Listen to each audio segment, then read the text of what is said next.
minasyaitonirrajim. Bismillahirrahmanirrahim.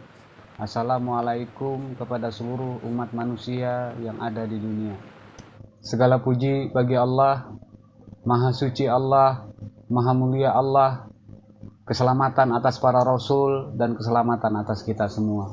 Selanjutnya, di bulan Ramadan, saya lupa tahun Hijriyah keberapa, saya lupa tanggalnya Ramadan keberapa. Yang jelas kejadian itu terjadinya di bulan Ramadan, tetapi di awal Ramadan, cuma saya lupa tanggalnya berapa. Kurang lebih setengah tahun atau 7 bulan setelah saya mimpi disolatkan tersebut, saya kembali dijemput oleh satu orang malaikat. Menurut saya, karena orang tersebut bersayap. Orang tersebut kemudian mengucapkan salam kepada saya dan seketika langsung memegang ketiak saya kiri dan kanan.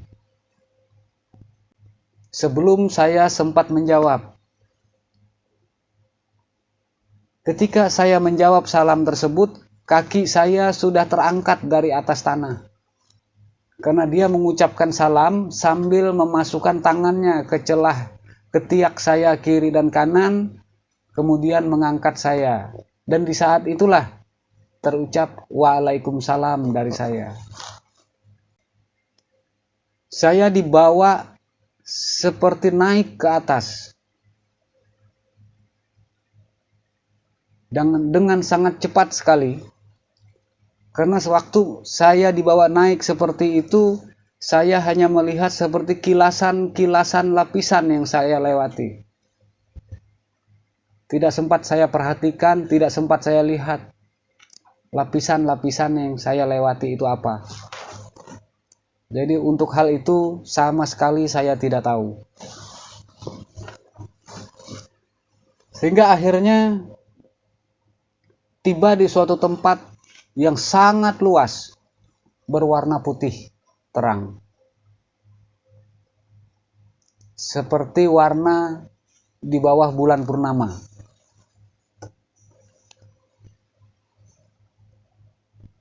Saya didudukkan di atas tempat itu oleh yang membawa saya terbang tersebut. Kemudian oleh beliau saya diperintahkan, lihatlah ke bawah. Saya ikuti perintah beliau tersebut. Dari tempat saya duduk, saya menoleh ke bawah. Ternyata jauh di bawah tempat duduk saya melihat beberapa hamparan yang terpisah-pisah. Salah satu dari hamparan yang terpisah-pisah itu ada satu yang berwarna yang menarik perhatian saya. Saya tanya ke beliau, tempat apakah yang berwarna hijau itu? Kata beliau, itulah tempat tinggalmu. Di tempat yang berwarna hijau tersebut, saya melihat lingkaran-lingkaran seperti lingkaran obat nyamuk. Besar. Kurang lebih 2 jengkal besar lingkaran tersebut. Melingkar seperti lingkaran obat nyamuk, lebarnya kurang lebih 2 jengkal. Kemudian di setiap lingkaran-lingkaran itu ada bulatan-bulatan dengan satu titik pusat. Di antara bulatan-bulatan itu ada satu bulatan yang juga berwarna hijau tetapi lebih ke biru-biruan. Jadi warnanya berbeda sendiri. besarnya sebesar buah kelapa hijau, 2 kali lebih besar dari buah kelapa hijau.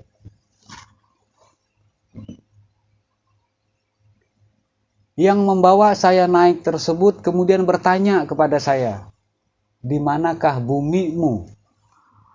Saya dengan penuh keraguan-raguan menunjuk ke bulatan yang berbeda warna tersebut, yang berwarna hijau kebiru-biruan. Saya tunjuk bulatan yang 2 kali lebih besar dari kelapa hijau tersebut. Itu bumi. Jawaban dari beliau, "Engkau benar." Pikiran saya bermain.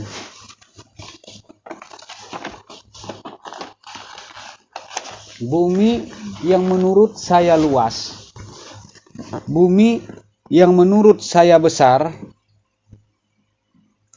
kok dari sini sebesar itu? Seberapa jauhkah saya dibawa naik meninggalkan bumi?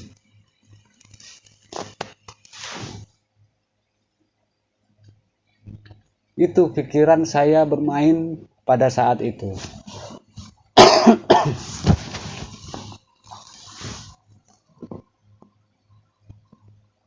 Tetapi tidak memberikan kesempatan kepada saya terlalu lama untuk bermain pikiran. Saya kemudian diajak berkeliling di tempat itu. Tetapi di sini saya belum mendapatkan perintah dari Allah untuk menceritakan apa isi dari tempat atau dari langit yang pertama, yang kata orang yang bersayap itu mengatakan di langit pertama, apa isi dari langit pertama tersebut. Saya hanya boleh menceritakan saya menoleh ke bawah. Kemudian selesai berkeliling, saya dibawa naik lagi ke tempat yang lebih tinggi. Sehingga tidak berapa lama kemudian, orang yang membawa saya naik tersebut mengucapkan kalimat, "Kita berada di langit kedua." Kemudian dia menyuruh saya duduk kembali. Setelah saya duduk, kembali pertanyaan beliau, "Lihatlah ke bawahmu dari tempatmu duduk itu." Ketika saya menoleh ke bawah, saya kembali melihat hamparan yang sangat luas seperti tadi, tetapi lebih jauh lagi tampilannya.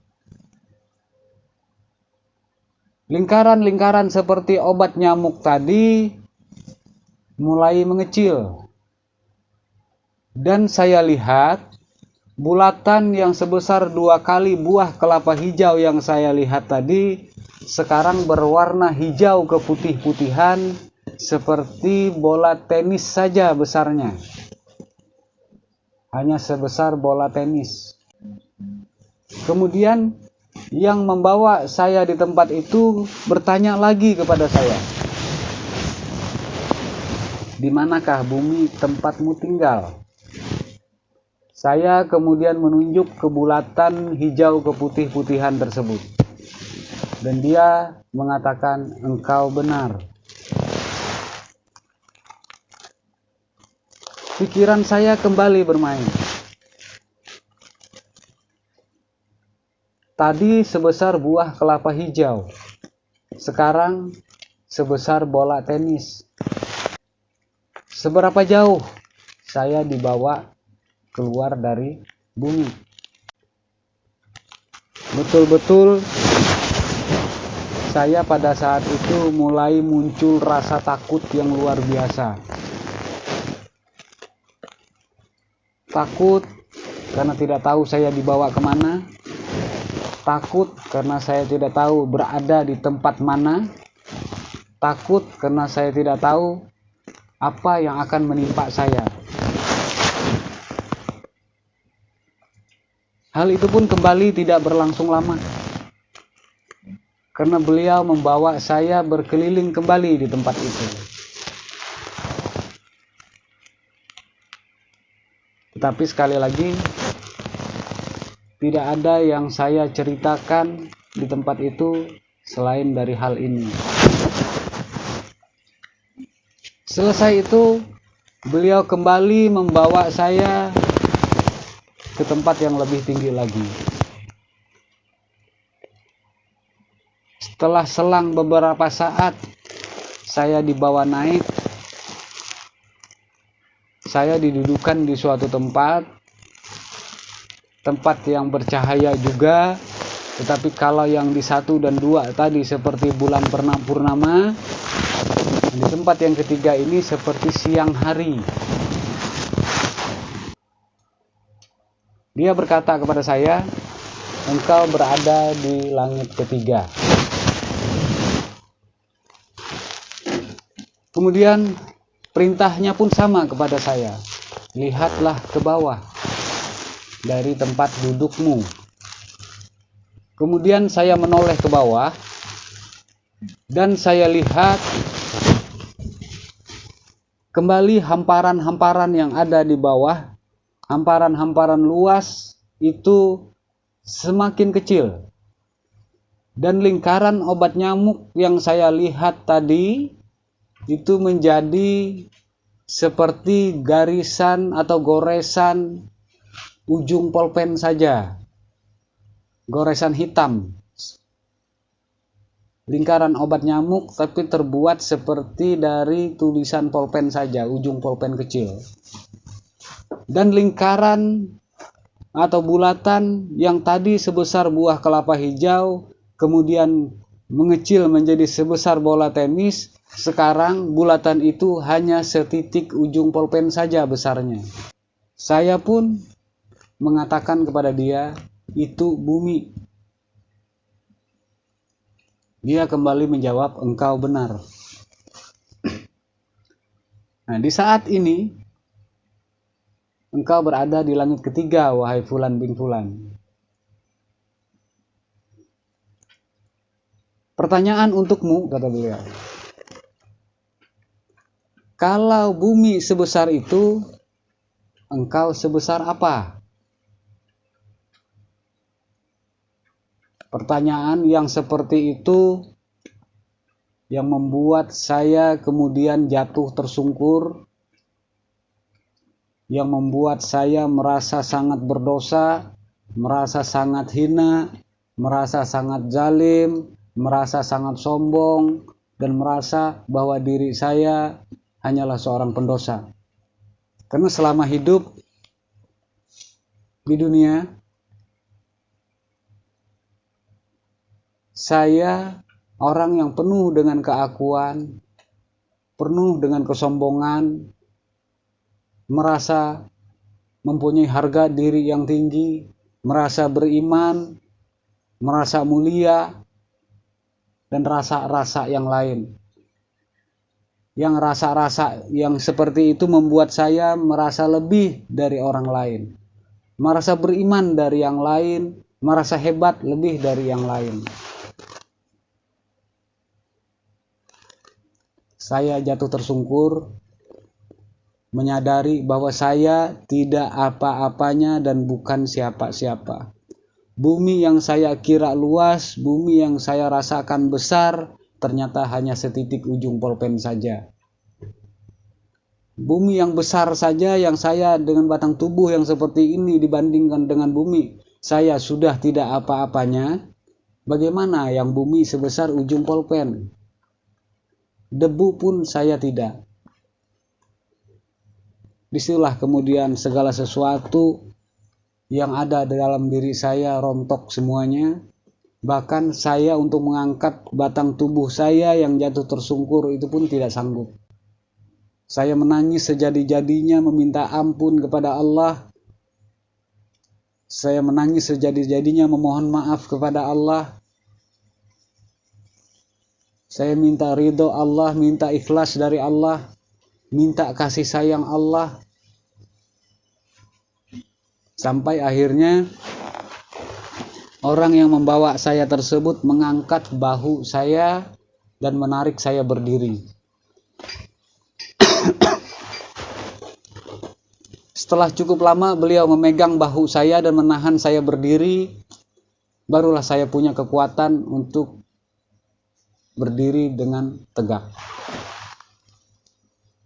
Setelah saya bisa berdiri dengan tegak, tanpa berkata apa-apa tentang keadaan saya yang seperti itu, beliau membawa saya masuk ke dalam langit yang ketiga. Nah, untuk langit ketiga ini ada sedikit yang boleh saya ceritakan. Saya masuk ke dalam langit ketiga itu melalui sebuah pintu, yang mana pintu itu terbuat dari cahaya yang sangat terang. Dan ketika pintu itu terbuka, cahaya yang sangat terang di dalam keluar, menyinari kami berdua yang berdiri di depan pintu itu. Kemudian beliau mengajak saya masuk. Jadi cahaya itu kalau siang, ini lebih terang dari siang. Yang di dalam pintu langit ketiga tersebut. Ketika sampai di dalam, saya melihat ada 4 buah tiang yang jaraknya sangat berjauhan, tetapi tetap tampak kelihatan. Kemudian dia mengajak saya mendekati tiang pertama di sebelah kiri. Jadi posisi kami masuk tengah, di antara 2 tiang di tengah masuk. Kemudian dia mengajak saya dari pintu masuk itu berjalan ke sebelah kiri, menuju ke tiang yang sebelah kiri, pojok. Sampai di tiang tersebut, beliau bertanya kepada saya, "Tahukah engkau, tiang apakah ini?" Saya menjawab, saya tidak tahu. "Inilah," kata beliau, "inilah yang disebut dengan tiang Arash," kata beliau. Dan jumlahnya ada 4. Saya perhatikan, memang tiang itu ada 4, walaupun posisinya sangat-sangat berjauhan. Kemudian oleh beliau, saya dibawa menyusuri pinggir tiang tersebut, menuju ke tiang kedua. Sampai di tiang kedua, artinya dari jalan ke kiri, lurus ke depan. Sampai di tiang kedua, setelah berjalan lurus, di tiang kedua saya melihat ada sosok laki-laki kurus tinggi berambut sebahu, sedang berdiri menunduk. Dan saya perhatikan matanya seperti tertutup.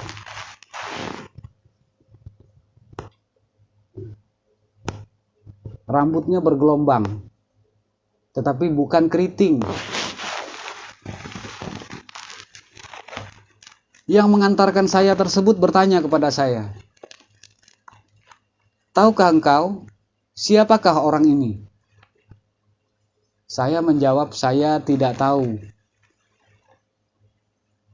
Tetapi kalau melihat dari rambutnya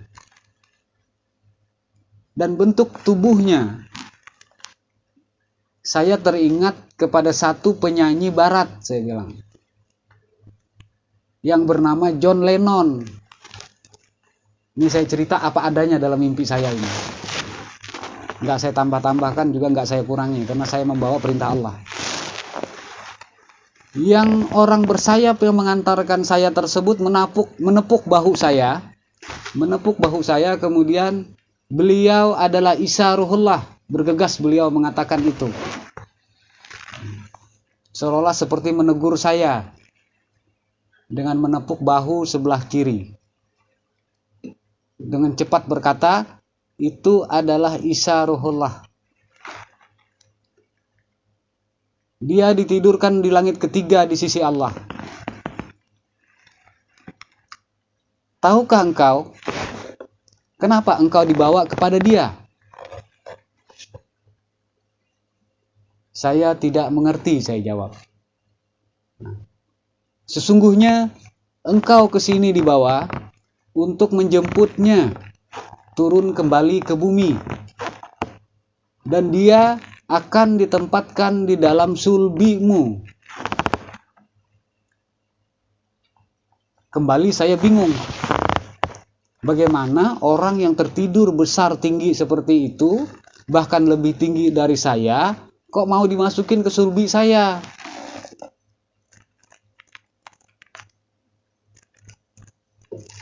Saya bertanya kepada yang bawa saya, bagaimana caranya? Tetapi pertanyaan tersebut tidak dijawab oleh beliau. Bahkan saya tidak dapat penjelasan apapun tentang hal itu. Karena setelah itu, saya dibawa lagi jalan ke tiang ketiga, kemudian tiang keempat, setelah itu keluar.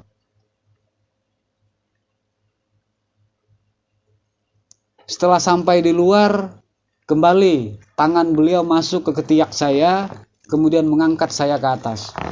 Di sini saya tidak menceritakan bagaimana mimpi saya yang di langit keempat, kelima, dan keenam.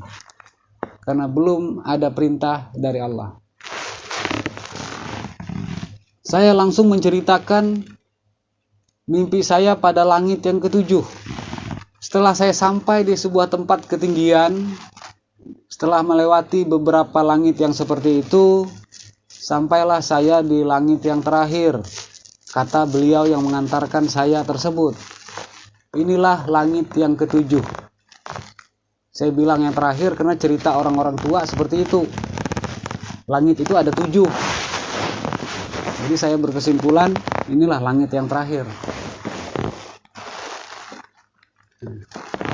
Yang mengantarkan saya itu kemudian menyerahkan kepada saya sebuah tulisan dari cahaya yang berbentuk segitiga. Sekali lagi, setelah sampai di langit yang ketujuh dan saya disuruh duduk, orang yang membawa saya naik tersebut menyerahkan kepada saya sebuah tulisan dari cahaya yang sangat terang yang berbentuk segitiga. Tulisan itu berbunyi La ilaha illallah Muhammadar Rasulullah. Nah, itulah kemudian tulisan itu saya abadikan karena bentuknya seperti ini. Inilah lambang, inilah yang saya pakai ketika saya menyampaikan mimpi-mimpi ini. Karena di dalam mimpi saya tersebut, dia berbentuk segitiga seperti ini. Dari sini dia bertuliskan La ilaha illallah. Nah, dari sini dia bertuliskan Muhammadar Rasulullah. Jadi ketemu Allahnya di ujung segitiga atas. Dari situlah saya mendapatkan tulisan yang seperti ini dan bentuk gambar yang begini. Dan ini juga yang kemudian diperintahkan Allah kepada kami satu keluarga ketika kami melakukan penyegelan dan penjemputan leluhur-leluhur seluruh wilayah Nusantara menggunakan segel ini. Kami segel wilayah-wilayah yang diperintahkan Allah menyegel, dan juga kami perlihatkan segel yang seperti ini kepada seluruh leluhur-leluhur di wilayah Nusantara. Ini yang kami lakukan dari 2015 sampai sekarang. Alhamdulillah, tidak ada satu leluhur pun di wilayah Nusantara yang menolak kami. Dan tidak ada satupun yang dari mereka yang tidak mau bergabung kepada kami, walaupun hanya ruh mereka saja. Ini di langit ketujuh. Setelah dia menyerahkan itu, kemudian dia berkata kepada saya, hanya sampai di sini aku bisa mengantarkanmu, wahai Fulan bin Fulan. Karena satu kepakan sayap saja saya naik lebih tinggi dari tempat ini, niscaya terbakarlah sayap-sayapku oleh keagungan Allah. Kemudian dia langsung melesat ke arah samping, agak menurun. Tetapi saya tidak bisa melihat dia lebih jauh lagi, karena cahaya terangnya itu tenggelam dalam cahaya yang lebih terang yang ada di sekitar tempat itu. Saya menjadi bingung, saya menjadi takut, karena saya nggak tahu harus ngapain saya di tempat ini. Saya ditinggal di tempat yang tidak saya kenal. Saya ditinggal yang katanya langit ketujuh. Terus saya ditinggal seperti ini, turunnya saya seperti apa? Saya pulangnya bagaimana? Di saat saya sedang berpikir keras tentang hal-hal seperti itu, tiba-tiba muncul suara dari arah atas saya. Wahai Fulan bin Fulan, naiklah. Saya dengar suara itu dari arah atas kepala. Kemudian saya menoleh ke atas. Ketika saya menoleh ke atas, ternyata di atas saya itu ada sebuah lubang yang sangat terang, lubang bulat yang sangat terang sekali, tetapi agak tinggi. Kembali hal itu menambah pikiran saya. Bagaimana saya naik? Sementara tangganya tidak ada.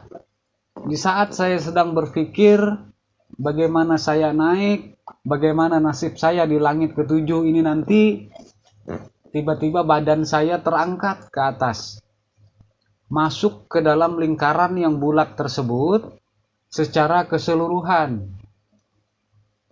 Setelah batang tubuh saya masuk keseluruhan ke dalam lubang cahaya bulat tersebut, cahayanya putih kekuning-kuningan sangat terang. Tiba-tiba lubang bulat tersebut menutup, menjadi tidak kelihatan. Saya berdiri di tempat yang penuh dengan cahaya yang sangat terang, tetapi hanya satu warna cahaya saja, yaitu putih kekuning-kuningan yang sangat terang tetapi sejuk. Tidak ada warna lain. Terang luar biasa, tetapi lembut. Di saat saya memperhatikan sekeliling keadaan yang seperti itu, saya menoleh ke kiri, ke kanan, ke atas, ke bawah. Di saat saya memperhatikan keadaan itu, tiba-tiba batang tubuh saya disergap rasa nikmat luar biasa. Rasa nikmat yang sampai sekarang, rasa nikmat itu masih bisa saya rasakan.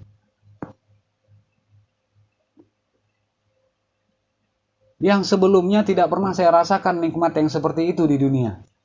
Karena rasa nikmat yang luar biasa itu yang terjadi dengan batang tubuh saya pun menjadi bertanya-tanya dalam diri saya.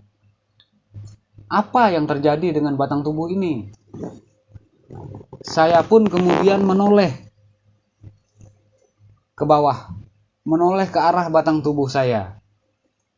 Ternyata batang tubuh saya itu tidak ada. Yang ada itu semua cahaya.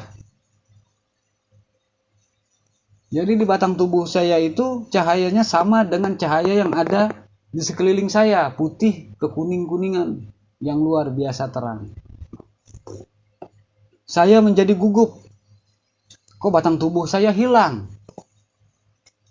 Kemudian batang tubuh saya goyang. Ada batang tubuh saya ini, tidak hilang. Saya lihat lagi sambil saya goyang. Ada terasa, tetapi tidak kelihatan. Kemudian untuk meyakinkan pandangan saya pada saat itu, mungkin pandangan mata saya ke tubuh terlalu jauh. Akhirnya saya mengangkat tangan saya begini. Dua-duanya saya angkat.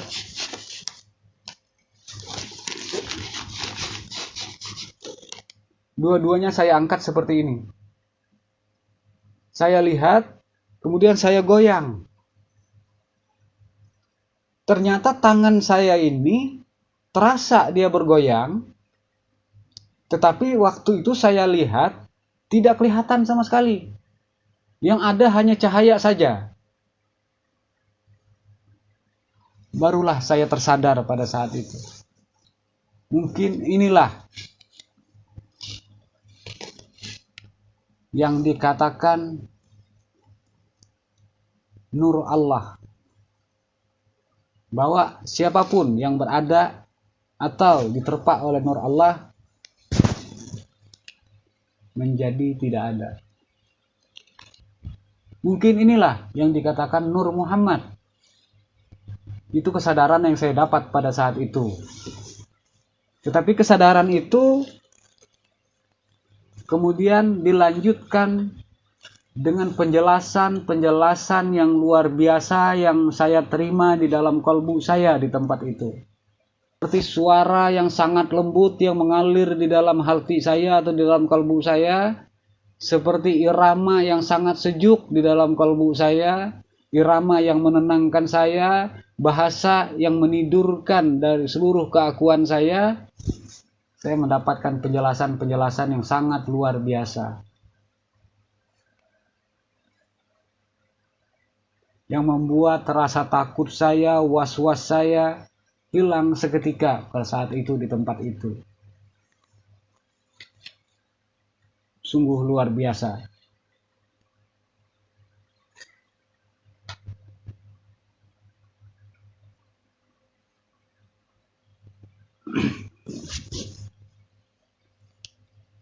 Kemudian setelah saya selesai dengan penjelasan-penjelasan itu semua, tiba-tiba saya terbangun dari tidur saya. Dan dalam keadaan bersujud. Terbangunnya saya dari tempat tidur dalam keadaan bersujud dan berada tetap pada posisi di atas sana. Sampai hari ini saya tidak pernah mengalami perjalanan turun. Harusnya ketika ada perjalanan naik, mimpi naik, harusnya ada mimpi turun. Ini tidak ada sampai sekarang. Terus terang hal ini menjadi pertanyaan di dalam diri saya. Benarkah saya ini masih hidup di dunia ini?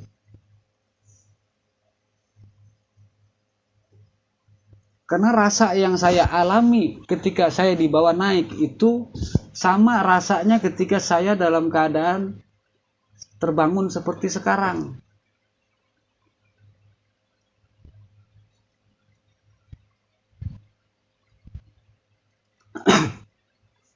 Nah, hal ini kemudian saya ceritakan kepada orang tua saya, saudara-saudara saya,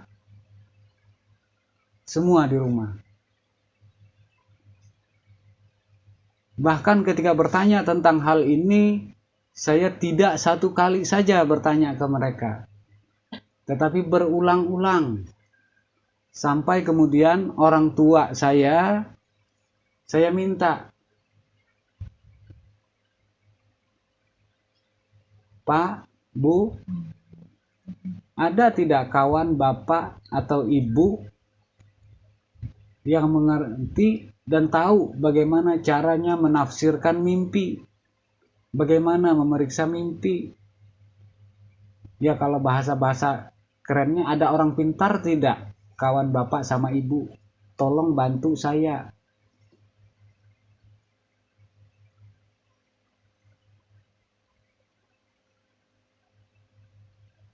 Tetapi sampai beliau berpulang ke rahmatullah berdua, tidak pernah juga saya dapatkan jawabannya sampai sekarang.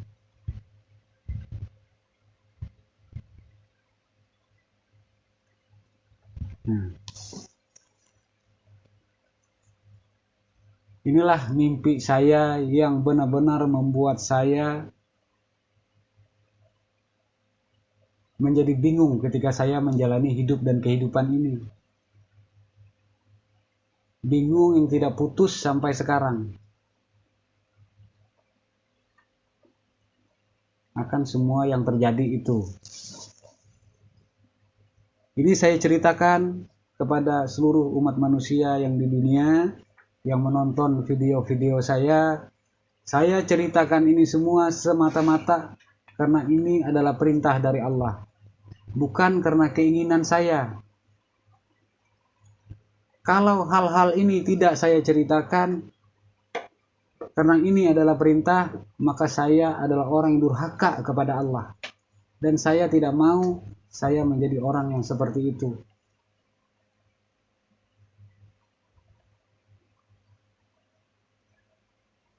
Biarlah dengan cerita-cerita seperti ini, saya dimusuhi orang satu dunia karena ketidakpercayaan mereka, daripada saya dimusuhi oleh Allah.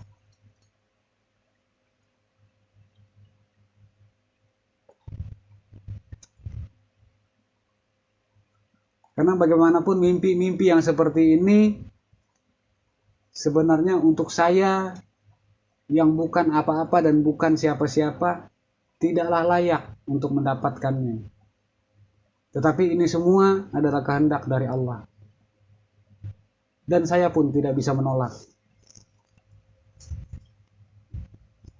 Nah, untuk episode kali ini saya kira saya cukupkan sekian dulu.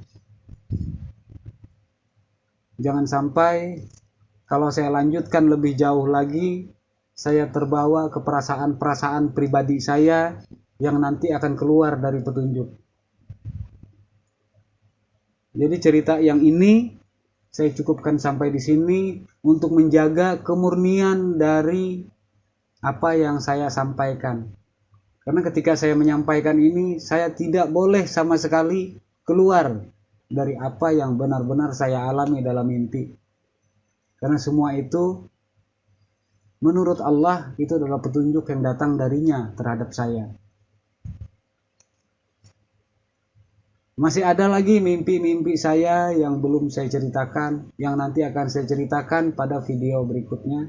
Menunggu hati saya tenang dulu, pikiran saya lapang dulu, biar tidak terbawa kepada sesuatu yang membawa mudarat kepada diri saya dan kepada yang mendengarkan. Akhir kata, Maha Suci Allah, keselamatan atas seluruh Rasul, keselamatan untuk umat manusia seluruhnya. Assalamualaikum.